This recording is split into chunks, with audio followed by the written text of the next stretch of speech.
Hello viewers, আসসালামু আলাইকুম। Welcome back to my channel. আশা করি আপনারা সবাই ভালো আছেন। আমিও ভালো আছি আল্লাহর রহমতে। আজকে আমি রান্না করব পুঁই শাক আর মিষ্টি কুমড়োর শাক দিয়ে ট্যাংরা মাছ দিয়ে একটা মাখা মাখা চচ্চড়ি করব। তার জন্য আমি নিয়েছি এখানে পেঁয়াজ কেটে নিয়েছি একটা সুন্দর করে, আর নিয়েছি কাঁচামরিচ কেটে, আর এখানে আমি নিয়েছি পেঁয়াজ আর রসুন একসাথে সুন্দর করে বেটে নিয়েছি। চলুন রান্নাটা স্টার্ট। ফার্স্টে আমি দিয়ে দিলাম তেল।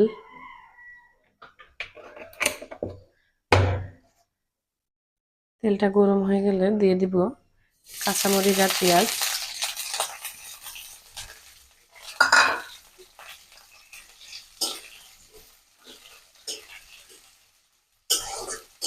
পেঁয়াজ মরিচটা আমি হালকা ব্রাউন করে ভেজে নিব।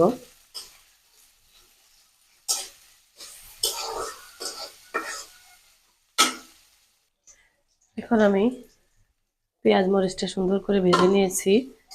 এখন আমি দিয়ে দিব জিরা বাটা রসুন বাটা। জিরা বাটা রসুন বাটার ভিতরে আমি দিয়ে নিয়েছি এখানে হলুদ, লবণ আর একটু ধনিয়ার গুঁড়া। মশলাটা সুন্দর করে একটু কষা করে নিয়ে আমি এখন শাকগুলো দিয়ে দিব। অল্প একটু পরিমাণে আমি শাক দিয়ে দিলাম। যারা রোজা থেকে কিছু খেতে পারেন না, মুখে কোনো কিছু টেস্ট লাগে না, তারা শাকটা এভাবে মাখো মাখো করে রান্না করে একবার ট্রাই করে দেখবেন বাসায়, আশা করি ভালো লাগবে। এখন আমি শাকটা একটু সুন্দর করে একটু নেড়ে চেড়ে দিব। এখানে আছে মিষ্টি কুমড়ার শাক আর কচি পুঁই শাক। এটা খেতে যে কি মজা লাগে, অসাধারণ লাগে খেতে।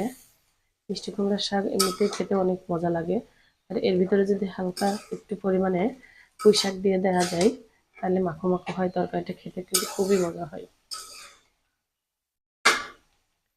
এখন আমি দিয়ে দিব শাকটা সিদ্ধ হওয়ার জন্য কিছুটা পরিমাণ পানি দিয়ে আমি নাড়াচাড়া করে ঢেকে দেব।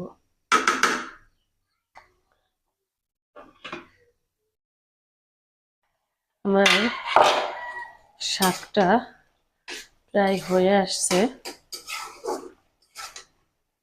এ পর্যায়ে আমি মাছগুলো দিয়ে দিব। এখন আমি মাছগুলো আগে থেকে নুন হলুদ মাখিয়ে রেখেছিলাম, এখন আমি উপর থেকে মাছগুলো দিয়ে দিব। যেহেতু টাটকা ফ্রেশ মাছ, মাছগুলো অনেক তরতাজা ছিল, এই জন্য আমি মাছটা এভাবে রান্না করব।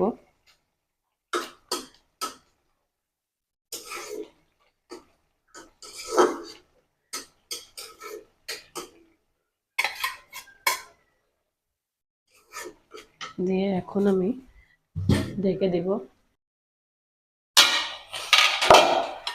আমার রান্নাটা কমপ্লিট হয়ে গেছে।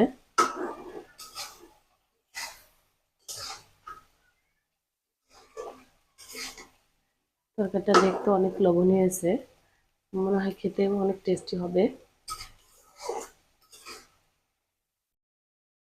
আপনারা বাসায় এভাবে ট্যাংরা মাছ দিয়ে হোক কিংবা অন্য মাছ দিয়ে হোক, শাক মিষ্টি কুমড়ার শাক এভাবে রান্না করে একবার খেয়ে দেখবেন, খুবই ভালো লাগে খেতে।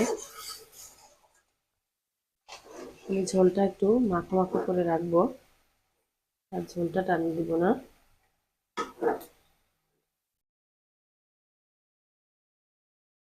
রান্নাটা কমপ্লিট হয়ে গেছে। হয়ে গেল আমার মজাদার সাথে ট্যাংরা মাছ দিয়ে পুঁই শাক আর মিষ্টি কুমড়ো শাক দিয়ে একটা মাখা মাখা চচ্চড়ি। আশা করি আপনাদের ভিডিওটি ভালো লেগেছে। আমার ভিডিওটি যদি ভালো লাগে প্লিজ লাইক করবেন, শেয়ার করবেন এবং আমার চ্যানেলটি সাবস্ক্রাইব করবেন। Thank you so much for watching my video. আল্লাহ হাফেজ।